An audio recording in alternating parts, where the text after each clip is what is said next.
Hi everyone, I hope you're doing well and starting to settle into the rhythm of your new online classes.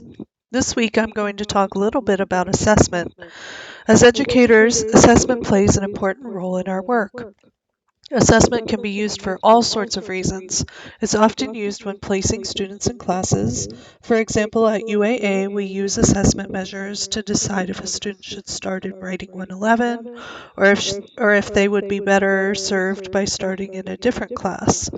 It's also used for high stakes things like assigning grades, deciding who gets a certain scholarship, admitting students to colleges, or promoting students to the next grade level. In the everyday lives of teachers and students, assessment helps us figure out what to teach, to whom, and when is the best time to teach it. Assessment also helps us evaluate ourselves to figure out what's working, what's not, and what we need to reteach in a future lesson. There are many different types of assessment. For this lecture, I'm just going to focus on one distinction between what's called summative assessment and formative assessment. Summative assessments are the obvious ones that you're probably already aware of as a student. They are usually high stakes, meaning that they have larger consequences for students, teachers, and schools. They evaluate learning, usually after instruction or learning has taken place. This sort of assessment includes things like exams, final projects, and large-scale tests, such as PEAKS, which is the statewide assessment used in Alaska, the SAT, ACT, or Praxis. In this class, things like our unit quizzes and the final linguistics in action project are considered summative assessments. They let me know after the fact what you have learned. Formative assessment is different, and you might not even know what's going on as a student. These assessments are low stakes, meaning that they aren't attached in a big way to grades or placements and those sorts of things. They are used to monitor learning, and they happen in the flow of instruction and learning. They include things like observations, feedback on rough drafts, plans, responses, and conferences. In this class, things like our homework assignments, in-class and online discussions, and our upcoming conferences are examples of formative assessments. They let me adapt my instruction to what you need at a particular time. As part of the Linguistics in Action project, you will need to do a careful assessment of all of the students' writing from a grade level you picked. We're going to practice a simple assessment procedure, which can be used as a formative assessment over the course of an entire course or school year to track students' progress and make instructional decisions. To model the assessment procedure, I'm going to use a piece of writing from Mai, who was one of my former students. At the time, she was in 7th grade and had been in the United States learning English for about a year. Her first language was Hmong, which is structurally very different from English. But as you can see from her writing, she made a lot of progress in her language development in a relatively short amount of time. This was one page from an informational website she was making in an after-school program in a class about website design. She made this website to answer all of the stupid questions people always asked her about being Hmong.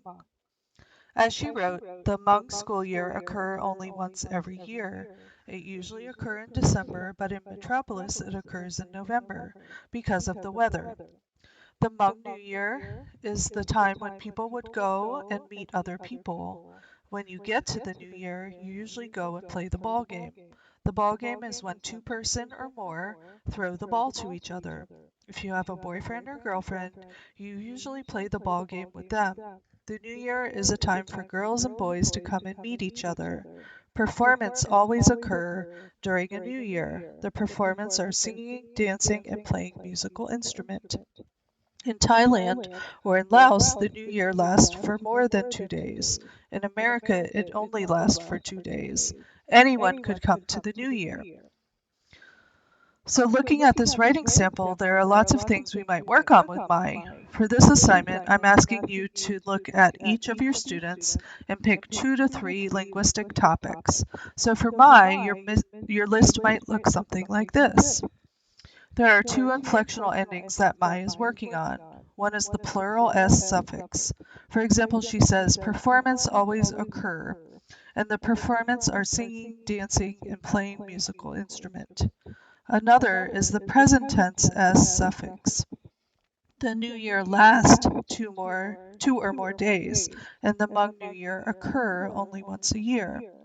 Note that these are two different inflectional endings, even though we represent them both in the same way in English. One attaches to verbs and the other to nouns. We can see in her writing that sometimes she's using them correctly and sometimes she's not. So this is actually a great topic to work on with her. That usually shows that a student is ready for direct instruction on a topic. There are also lots of other topics we could work on with her, including some punctuation issues, word choice, etc. In this case, I noticed some repetitive wording in her writing, so I could also work with her on varying her language. Notice that all of these concepts are things that show up repeatedly in her writing. In this sort of assessment, you're looking for patterns that are worthy of instruction, not just typos or one-time mistakes.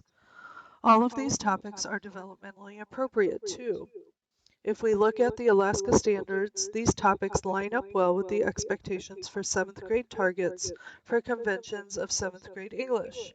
Because she's an English language learner, the English language development standards are also useful and explicitly point to these topics as appropriate for an English language learner in the 7th grade. After assessing I would assess all of the other students in my class too. This would help me choose appropriate mini lesson topics and group students who would benefit the most from my instruction. Now it's your turn. You should have picked one grade level from the paper sets for your linguistics and action project.